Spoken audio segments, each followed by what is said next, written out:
cristiano evangélico. Yo fui allá a cambiar de vida, no de religión. Señor, donde quiera que voy diré. Marino siempre dijo que su viaje no fue para cambiar de credo, sino para transformar su historia, y desde entonces ha repetido que donde pise llevará un mensaje que muchos prefieren evitar.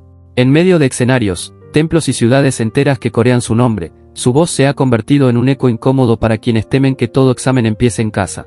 Así nace la figura que hoy analizamos en Cultura de Verí, un artista que cruzó fronteras mezclando música, fe y una determinación casi indomable. Hablamos de Marino, un intérprete que pasó de tocar en agrupaciones venezolanas a construir una trayectoria que pocos podrían igualar, dejando atrás el mundo del espectáculo secular para levantar una obra personalísima que marcó a varias generaciones. Su paso por antiguas bandas solo fue el prólogo de una carrera donde la creatividad parece no tener freno, con cientos de composiciones, grabaciones inagotables y un legado que todavía provoca curiosidad, debate y admiración entre creyentes y no creyentes. La historia de Marino comienza lejos de los reflectores, en una Italia que aún intentaba recomponerse, donde su familia sobrevivía como podía mientras el país buscaba levantarse del caos. Entre carencias, discusiones y un padre talentoso pero inconstante, aprendió desde niño que la vida no regalaba nada. Sin embargo, el destino dio un giro inesperado cuando sus padres apostaron por emigrar a Sudamérica, un salto que los llevó a crecer entre los cerros, calles vibrantes y contrastes culturales de Venezuela, país que terminó moldeando su carácter y su oído musical. Allí, siendo apenas un muchacho, descubrió que la música no era un pasatiempo sino un llamado, y aunque no contaba con los recursos para tener un instrumento propio, se ingenió el suyo con piezas de madera mientras su curiosidad lo guiaba más que cualquier clase formal. Con el tiempo, esa obsesión lo empujó a dejar los caminos tradicionales y abrazar la incertidumbre artística, decisión que lo llevó a integrarse en agrupaciones locales donde comenzó a forjar una identidad sonora que más tarde lo convertiría en una figura reconocida dentro y fuera del ámbito cristiano. La etapa más intensa de la vida de Marino comenzó cuando, aún siendo un muchacho italiano intentando adaptarse a una Venezuela convulsionada y llena de oportunidades inciertas, descubrió que cada tropiezo podía transformarse en combustible para avanzar. Entre presentaciones, ensayos nocturnos y largas giras que apenas dejaban espacio para respirar, apareció Irene, o Aida, como muchos la llamaban, una mujer cuya presencia lo descolocó por completo y terminó convirtiéndose en su compañera de vida, con quien se uniría en matrimonio en diciembre de 1974, cuando él apenas sobrepasaba los 20 años. Durante décadas compartieron alegrías, discusiones y el nacimiento de 3 hijos que iluminaron un hogar que, a pesar del cariño, se resquebrajaba lentamente mientras la fama crecía. Fue precisamente en uno de esos momentos de confusión emocional cuando recibió una invitación inesperada para asistir a una campaña evangelística que quedaba a varios kilómetros de su casa, un trayecto que, según él mismo admitiría después, era más un viaje interno que una distancia física. Al llegar, escondido tras un sombrero para pasar desapercibido entre quienes lo reconocían de los programas de televisión, quedó sorprendido por la multitud reunida en aquella plaza.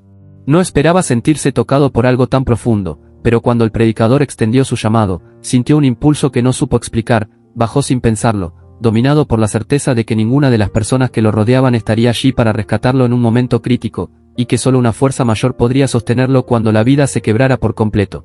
Fue ese instante, silencioso por fuera pero estruendoso por dentro, el que comenzó a redirigir su historia para siempre. Era estudiante malo, no me gustaba eso. Pero me gustaba la música. 30 años casado. Y tuvimos 3 hijos, mi señora, ¿verdad? Tuvimos 3 hijos. Cuando aquel predicador invitó a quienes deseaban un cambio a acercarse, Marino sintió que dentro de él se encendía una discusión feroz, una parte quería correr hacia adelante y la otra le recordaba que su rostro era conocido, que pertenecía a un grupo musical popular y que dar ese paso podría levantar rumores en cada esquina del barrio.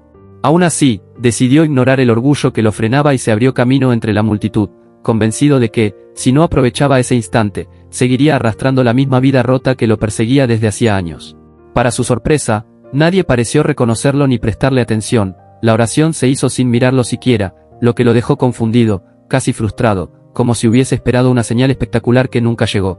Volvió a su casa tarde, agotado y con el ánimo por el suelo, encontrándose con una esposa cansada de sospechas, discusiones y rutinas que se repetían desde hacía demasiado tiempo.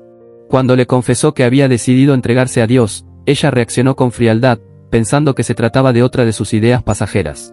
Sin embargo, algo dentro de él insistió en buscar respuestas, y al día siguiente fue al hotel donde se alojaba el evangelista, decidido a comprender lo que había empezado a removerse en su interior. Ese encuentro marcó el punto exacto en el que su vida dio un giro real, y con el paso de las semanas no solo le abrazó por completo la fe, sino que su esposa también terminó acercándose, cansada de vivir entre tensiones y vacíos emocionales. Ya para entonces, Marino era reconocido en televisión y en su comunidad, pero guardó sus canciones para la iglesia hasta después de su bautismo, cuando sintió que por fin podía compartir lo que había descubierto. Con el tiempo, su familia creció, y sus hijos, Paola, Israel y Josué, heredaron su amor por la música cristiana, llevando a nuevas generaciones el legado que comenzó aquella noche en la que él creyó que nada había sucedido, y sin embargo todo comenzó. Mucha gente, acuérdate que tú cantas en el grupo Las Guayabas sin Gusano. Y yo decía, esta es la oportunidad de limpiar la vida. Ahí bajé yo para que oraran por mí. El predicador ni me vio, chico. Ni siquiera oraron por mí. Tampoco sentí nada. Si yo le digo algo que sentí, quién sabe qué, no sentí nada. Nada. No sentí ningún aleteo de ángel, tampoco una voz que dijo, por fin llegaste, diablo, y más atrás un sombrerazo. ¡Pum! Yo no sentí nada, chico. Yo salí de ahí desilusionado, como culebra jalá, yo ahí así. Aunque su vida espiritual había tomado un nuevo rumbo, Marino enfrentaba una realidad que no desaparecía con una oración. Las cuentas seguían acumulándose y los ingresos no alcanzaban para sostener a su familia. Él solía bromear, con un cansancio que se le notaba en los ojos, que si la fe limpiaba el alma, esperaba que también arreglara los números rojos, pero la verdad es que cada semana aparecía un cobrador distinto recordándole que el pasado no se olvida tan rápido. Aquellos días eran una mezcla de angustia y creatividad forzada, tenía que rebuscarse para sobrevivir y evitar que las deudas se lo tragaran. En medio de ese caos financiero, comprendió que la única manera de sostenerse era multiplicar el trabajo, y así terminó dirigiendo dos conjuntos musicales distintos, uno con su propio nombre y otro más pequeño destinado a tocar en cuanto evento apareciera, desde ferias improvisadas hasta celebraciones barriales que duraban hasta la madrugada. Esa necesidad, lejos de hundirlo, terminó convirtiéndose en el puente hacia algo mayor. Fue en La Victoria, entre cables viejos, amplificadores prestados y jóvenes llenos de sueños, donde coincidió con Eleazar Marrero, un músico con ideas frescas que impulsó la unión de varios talentos locales.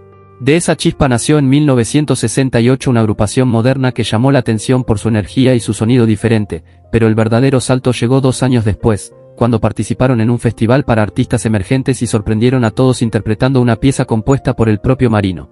Cuando viviremos como Dios manda, no solo les dio el primer lugar, sino que marcó el comienzo de una etapa que lo llevaría a convertirse en una figura reconocida en la música venezolana antes de que su carrera cristiana siquiera empezara a tomar forma. El gran punto de quiebre llegó cuando apareció un certamen musical que exigía presentar una pieza inédita, algo que hasta entonces Marino jamás había intentado componer. Impulsado por la presión y por un instinto que ni él conocía, escribió su primera obra y la llevó al escenario sin imaginar el impacto que tendría. Contra todo pronóstico, aquella creación debutante conquistó al jurado y les dio el triunfo absoluto, abriéndoles de inmediato las puertas de la televisión y del mundo discográfico. Con esa victoria, el grupo decidió adoptar un nombre más directo y comercial, transformándose oficialmente en Los Cazadores, una banda que pronto se volvió referencia en la movida musical venezolana. Marino se convirtió en el rostro principal, cantaba, dirigía, componía y tocaba el bajo, rodeado de un equipo de músicos jóvenes con hambre de éxito que lo acompañaban en cada gira. Su creciente popularidad lo llevó a firmar compromisos en distintas ciudades, pero aceptar más trabajo del que podía manejar terminó por ponerlo en aprietos financieros y lo obligó a abandonar uno de los contratos, decisión que arrastró una ola de deudas. Aún así, las oportunidades no dejaron de tocar a su puerta, incluyendo una propuesta para viajar a España y expandir su carrera. Tras separarse del primer proyecto, intentó formar una nueva agrupación con 2 colegas, pero la falta de organización hizo que el plan se desmoronara antes de consolidarse. Fue entonces cuando Marino, decidido a no perder el impulso creativo, escribió La Gran Tribulación, junto a otras composiciones que más tarde se convertirían en un disco completo, un trabajo que marcaría el inicio de una etapa distinta y una transformación musical que nadie vio venir. Sacar adelante aquel primer álbum fue una batalla que Marino jamás imaginó pelear, pues lejos de recibir el respaldo que esperaba, se encontró con sospechas, críticas y un sector religioso que veía con recelo la crudeza de sus letras. Estaba a 30 kilómetros de mi casa. A 30 kilómetros, hermano, y yo agarré el carro y fui hasta allá. Ahí me di cuenta yo que la iglesia no queda lejos, lo que queda lejos es el deseo. Hace 28 años el evangelio era poco en Venezuela. El que se convertía al evangelio, muchacho, era el hereje, el protestante, el yo no sé qué, el hermano separado, bueno, el hazmerreír del pueblo. Yo me puse un sombrero ahí como de ala ancha para que la gente para que no me reconocieran, porque ya lo conocían a uno, pues siempre aparecíamos en los programas ese de Sábado Sensacional y la cosa esa. Yo estaba ahí. Y cuando el hermano Gigi hace el llamado, mi hermano, yo bajé hasta allá abajo. Aún así, él siguió adelante, convencido de que su mensaje debía escucharse, y llevó La Gran Tribulación a un festival en Caracas donde, casi de inmediato, su nombre comenzó a expandirse como fuego en pasto seco, captando la atención de todo el país. Lo que muchos pensaron que sería un experimento pasajero terminó convirtiéndose en una producción que arrasó en los premios AMCL de 1985, obteniendo varias de las categorías más codiciadas y colocándolo en un nivel artístico completamente nuevo. Ese impulso continuó creciendo y con los años, Marino volvió a destacarse como uno de los intérpretes más influyentes del movimiento cristiano, acumulando reconocimientos por obras que marcaban tendencias y desafiaban formatos establecidos. Para finales de los 90 su estilo ya era inconfundible, letras directas, mensajes contundentes y un enfoque que para algunos sonaba más a sermón cantado que a simple adoración.